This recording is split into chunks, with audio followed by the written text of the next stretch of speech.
Hello, students. Today we are going to learn the topic The Selfish Giant by Oscar Wilde. Once upon a time, there was a giant who lived in a beautiful garden. Every afternoon, children would play there, their laughter echoing through the air.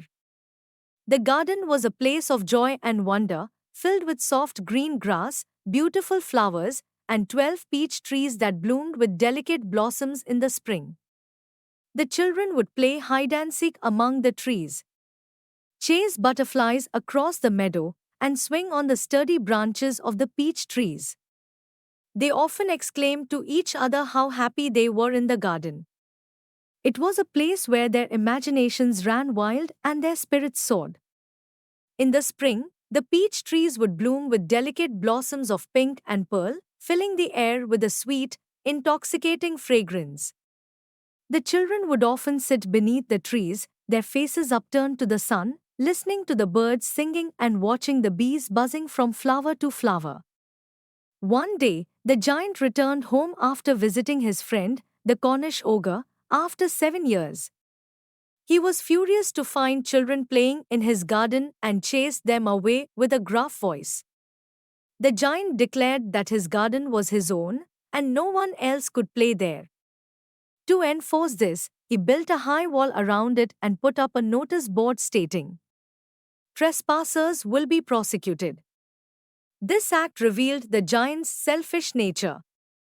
The children were left with nowhere to play but the dusty, hard stone-covered road, which they did not like. They often wandered around the high wall, remembering about the beautiful garden inside and how happy they were there. The giant's garden became a place of sadness and isolation for the children.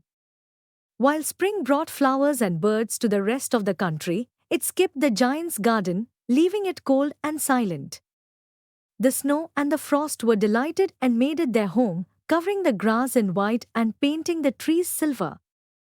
They invited the north wind, who rode through the garden and knocked over chimney pots, and the hail, who rattled on the roof and scattered icy breath everywhere. Without the children, the garden became a frozen, lonely place. One day, he heard a bird singing and saw that spring had come because the children had snuck back in through a hole in the wall. The garden bloomed with joy, except for one frosty corner where a little boy was crying. Feeling sorry, the giant gently helped the boy into a tree, and it blossomed with flowers. Realizing how much he loved the children's laughter, the giant knocked down the wall and turned his garden into a happy playground for everyone. Every afternoon, the children came to play with the giant, who was saddened that the little boy he loved never returned. Despite being kind to all the children, he longed for his little friend and often spoke of him. As years passed, the giant grew old and feeble. Unable to play, he watched the children from a huge armchair and admired his garden, considering the children the most beautiful flowers of all. One winter morning, while dressing, the giant looked out and saw a marvelous sight.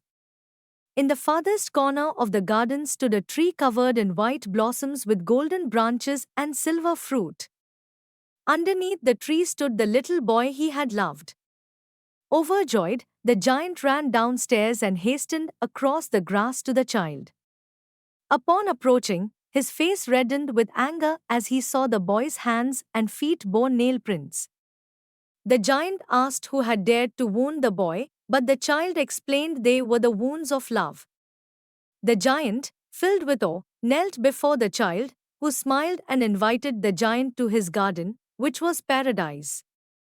When the children arrived that afternoon, they found the giant dead under the tree, covered in white blossoms.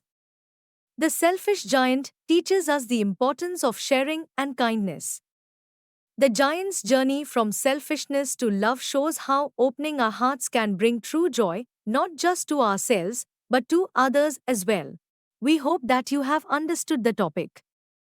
You can now study chapter notes, watch video lectures and solve MCQ tests of this chapter on EduRev to ensure you score well in your school exams. And that's not all. You also get amazing courses for maths, science, English, Hindi, and much more for class 8. Thank you.